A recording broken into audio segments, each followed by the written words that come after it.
nueva serie de estudios que tienen que ver con las parábolas de Jesús. Y en esta charla introductoria vamos a ver el para qué de las parábolas. Realmente las parábolas mucha gente la conoce, inclusive personas que no son cristianas conocen la historia del buen samaritano o la historia del hijo pródigo, ¿no es cierto? Pero muy poca gente sabe qué es una parábola. La palabra parábola significa poner una cosa al lado de la otra para compararla.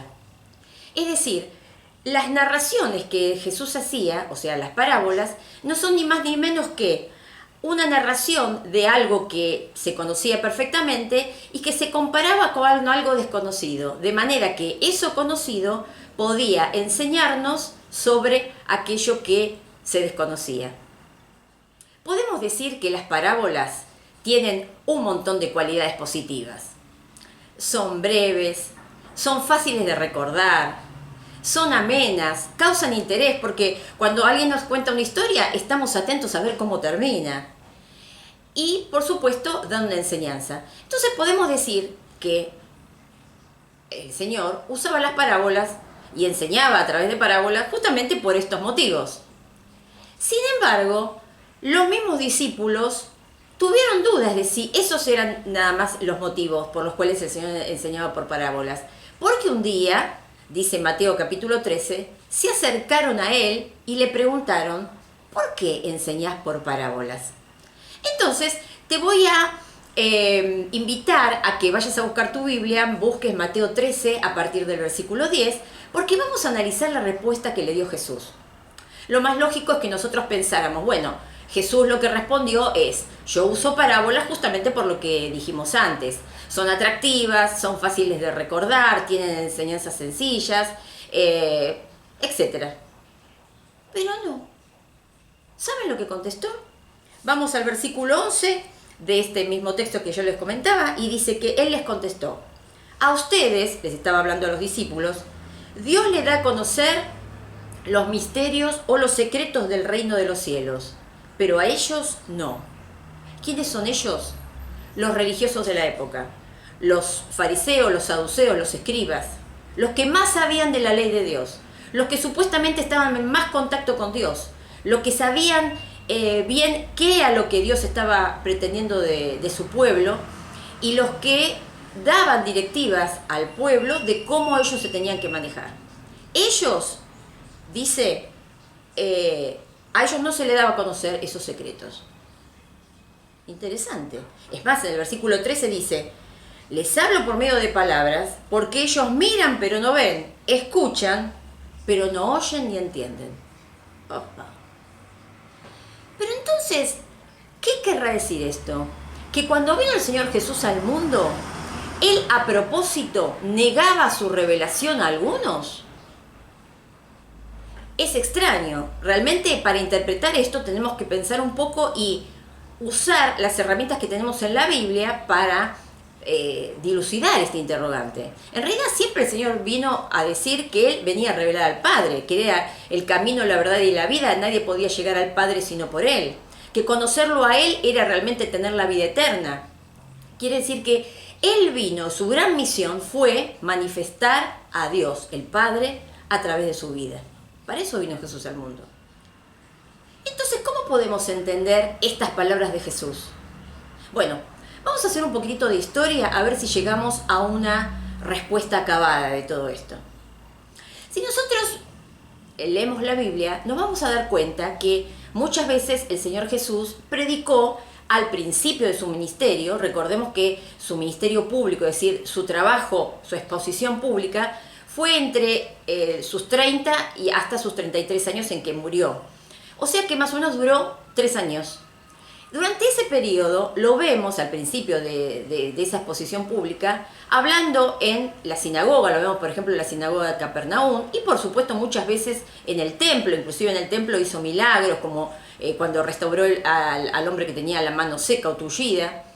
Pero después, sorprendentemente, vemos que el Señor Jesús se traslada a otros ámbitos. Por ejemplo, va a casas de diferentes personas. Lo vemos en un monte dando un sermón que fue histórico.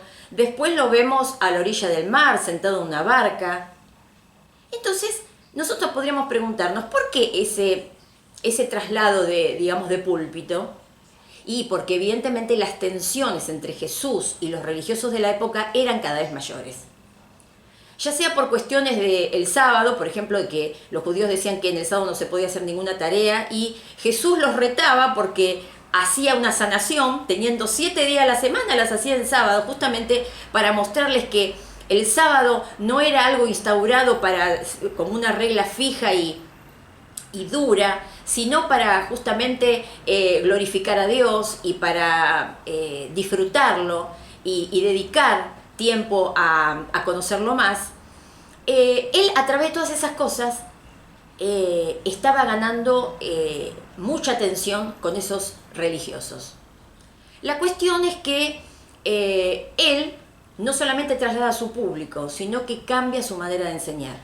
Por eso nos encontramos en Marcos 4, 33 y 34, que él dice que hablaba siempre por parábolas, aunque a sus discípulos se los explicaba todo aparte. ¿Qué quería decir eso, que hablaba todo por parábolas? ¿Que siempre habló así? No. Más que nada, el uso de las parábolas vino en el último año de su ministerio público. Justamente, ¿por qué? Por esto que hablábamos antes. Él quería hacer como una especie de separación. Pero seguimos avanzando. Nosotros dijimos que el mismo Jesús está explicando que a los discípulos Dios les daba a conocer los misterios del reino de los cielos. ¿De qué misterios estaría hablando? En general, cuando nosotros hablamos de un misterio, pensamos en algo absolutamente ininteligible, imposible de entender o de captar, únicamente para, no sé, coeficientes mentales altísimos o personas expertísimas en una determinada cosa. No es el caso. Acá, cuando está hablando de misterios, está hablando sencillamente de algo que estaba oculto y que antes no se conocía, pero que ahora sí se daba a conocer. ¿Y de qué estaba hablando? Bueno, vamos a ir un poquito más atrás. Si vamos a ver la historia de Israel desde la época del Antiguo Testamento, Dios en innumerable cantidad de ocasiones había prometido un rey, un enviado, un Mesías, que iba a venir de parte de Dios para restaurar el reino de Israel. Es decir, iba a salvar a Israel de todos aquellos imperios que durante tantos años los sojuzgaron. Iba a establecer un reino de paz, un reino de justicia, un reino, dice la Biblia, donde la alegría iba a volver a Jerusalén, donde todos iban a ser felices, porque iban a tener un rey justo, y que iba a reinar por un tiempo, no, para toda la eternidad. Y iba a ser Israel, iba a ser puesta en el lugar central que Dios siempre le prometió, porque justamente Dios eligió al pueblo de Israel, no porque sea un pueblo especial, sino sencillamente porque eligió ese pueblo para mostrar su gloria. La cuestión es que eso evidentemente los judíos lo entendieron muy bien, porque cuando Jesús vino a la tierra y se empezó a manifestar, empezó a hacer milagros, empezó a expulsar demonios, empezó a dar enseñanzas diferentes a como las daban los rabinos, que decían, el rabino tal dijo tal cosa. No, yo les digo, decía el Señor, como mostrando la autoridad que él tenía, la autoridad que venía del Padre. Ellos empezaron a dar cuenta que este hombre no era Jesús el hijo del carpintero y nada más. Era el enviado de Dios, el Mesías. Y eso lo podemos ver claramente porque lo quisieron hacer rey. ¿Por qué? Porque ellos perfectamente entendieron que ese reinado que el Padre iba a instaurar a través de un enviado de él, ya había llegado. Es más, lo decía propiamente el Señor Jesús. El reino de Dios se ha acercado, refiriéndose a él mismo. Entonces no había duda, el nuevo reino de paz, de justicia, ya tenía que empezar, ya empezaba, estaban todos felices. Pero pasó algo terrible. Los mismos religiosos que sabían de todas estas situaciones, que más supuestamente estaban cerca de Dios, fueron los primeros que lo rechazaron. A tal punto fue ese rechazo que lo mataron en una cruz. Tenemos un serio problema, porque este Jesús, el supuesto rey, ya no estaba más en este mundo. ¿Cómo podía instaurar un reino? ¿Se habrá abortado el plan que tenía Dios? No, de ninguna manera. Si hay algo que Dios no puede hacer nunca es frustrarse. Porque los planes que Él tiene siempre se llevan a cabo. Pero había algo que los profetas del Antiguo Testamento no sabían, sencillamente porque no les fue revelado. Y es que el reino de Dios había comenzado con la llegada de Jesús. Y que seguía, a pesar de que Él en un momento y durante un tiempo acotado no iba a estar presente. Él está ausente de este mundo en este momento, está a la diestra de Dios, pero no para siempre, por un tiempo. Y ese tiempo, el reino de Dios sigue en la tierra, pero de una manera indirecta. ¿A través de quién? A través de nosotros, sus hijos, a través de aquellos que creemos en Él, a través de aquellos que hemos depositado nuestra vida en Él, que hemos aceptado su perdón, que hemos reconocido nuestros pecados, que le hemos dicho, Señor, queremos vivir de una manera que te honre, queremos seguir tus principios, queremos conocerte más, amarte, disfrutarte y obedecerte. Esta idea no ha sido una idea loca que aparece a último momento. Esto ya fue una idea de Dios desde el principio. Recordemos que cuando estaba sobre la tierra Adán y Eva, Dios le da la orden de señorear, o sea, de ejercer autoridad, de administrar todo lo que había en la tierra, los animales y absolutamente todo. Quiere decir que Dios estaba reinando, pero a través, en este caso, de sus criaturas, de Adán y de Eva. También se puede ver el mismo concepto cuando pensamos en el Padre Nuestro. ¿Qué decimos ahí? Venga tu reino, que sea hecha tu voluntad, así en el cielo, también en la tierra. ¿Qué estamos diciendo? Que el reino de Dios, y pensemos que reino es el territorio donde el jefe, el que manda, es un rey. Ese territorio nosotros lo podemos instaurar primero en nuestra vida, o sea, haciendo que el gobierno de nuestra vida ya deje de ser nosotros mismos, sino que sea Dios. Que nosotros realmente podamos ser regidos por su amor, por sus principios y por la forma de pensar que Él tiene sobre nosotros y sobre todas las cosas. Entonces, ese reino, cuando le decimos que venga, le estamos diciendo, Señor, reina sobre mí, y indirectamente, no solamente Él reina sobre nosotros, sino que reina sobre mi hogar, reina en mi área de trabajo, reina en mi área de estudio y en todos los lugares en donde nosotros nos movemos. De esa manera, el reino de Dios está llegando a todos los rincones de la tierra. Pero esto va a ocurrir hasta un determinado momento, que es cuando el Señor Jesús venga otra vez y ahí sí establezca su reino, pero ya en forma directa. Ya va a estar Él presente para establecer ese reino de paz, de justicia y de alegría para siempre. Entonces, ¿cuál era el misterio? Que había un gran paréntesis entre la primera venida de Jesús, que significó un rechazo y significó que Él, después de resucitar, se fuera a la diestra del Padre, hasta el momento en el cual Él va a volver, ahora sí, para establecer ese reino.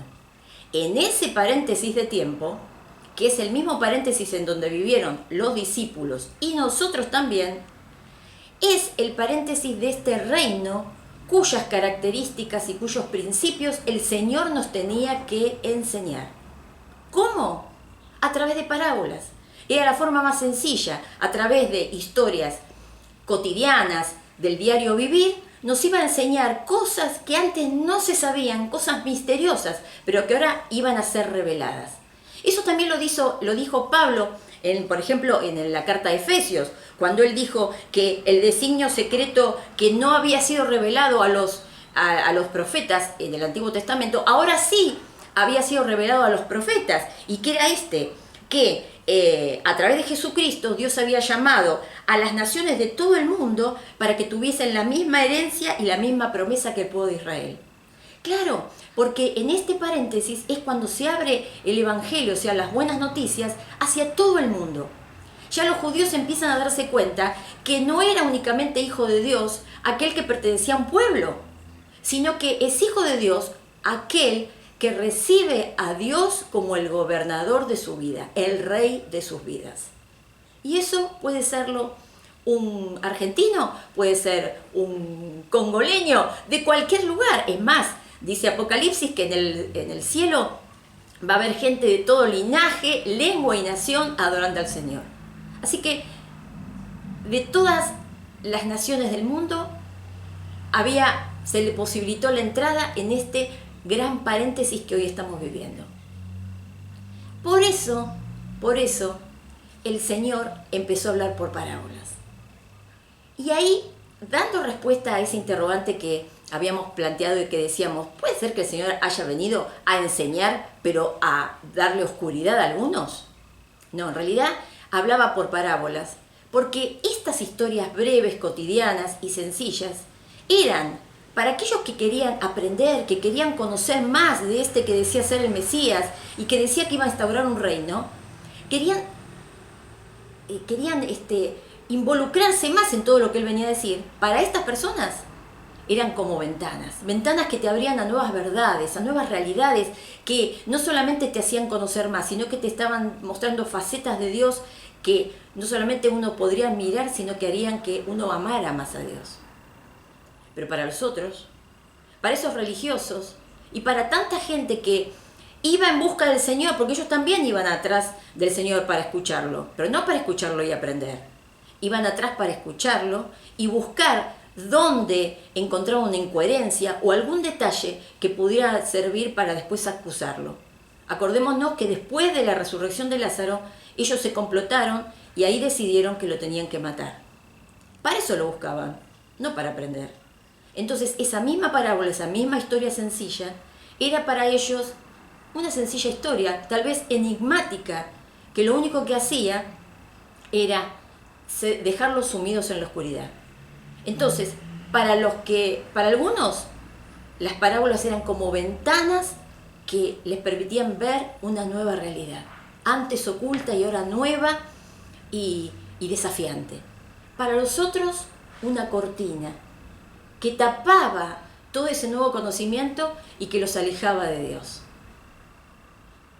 Ahora, qué interesante es pensar que esto no está dicho nada más que para los discípulos, por lo mismo que dijimos antes, porque tanto ellos como nosotros vivimos en este paréntesis histórico que va desde la muerte del Señor Jesús, su rechazo por parte de los judíos, hasta el momento en que el Señor venga nuevamente a instaurar un reino eterno y en donde Él va a reinar directamente, en presencia.